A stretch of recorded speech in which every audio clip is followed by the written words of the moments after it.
Now, Shepard Smith reporting live from the Fox News deck. Chris Voss is a former international hostage negotiator for the FBI, now the managing director of Insite Security. Chris, nice to see you. Thanks, Shep. Thanks for having me on. All the politics aside, there's a lot ahead for this man. Yeah, his reintegration is going to be, if it's done incrementally, they'll be able to do it and take good care of him, but it's going to have to be done very slowly, and they can bring him back around. It'll take a while. What about process here? Is there a tried and true method for, I don't know, reassimilation?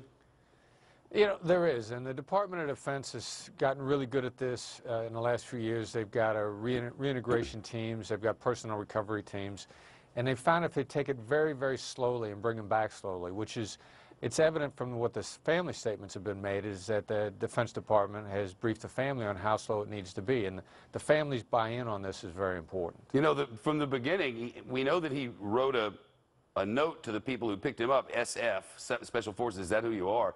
We're led to believe he may not, either he can't speak, or he's having trouble with the English language at the moment, or something. That, if he's having trouble with the English language, that would suggest he's been through a lot more than 5 years away.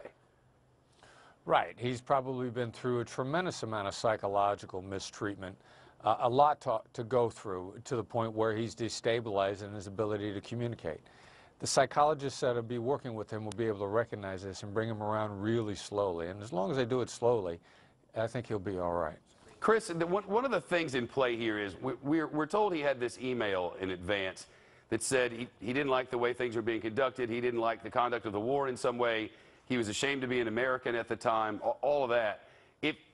That requires some work as well. I mean, if he was already in that sort of a mental place where he thought that the work that he was doing was a negative overall, then he already had issues.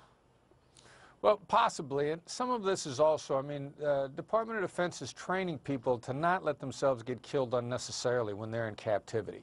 They have to draw lines internally and psychologically as to, you know, is this particular issue worth getting me killed over? It doesn't do the United States government any good for them to get killed unnecessarily while they're in captivity, and they've got to make some decisions as to where their breaking points are, and then they've got to do the best they can possibly do to return with honor, and I believe that's what he's trying to do here. Yeah, I would think. Chris, it's nice to see you. Thanks very much. My pleasure, Chef.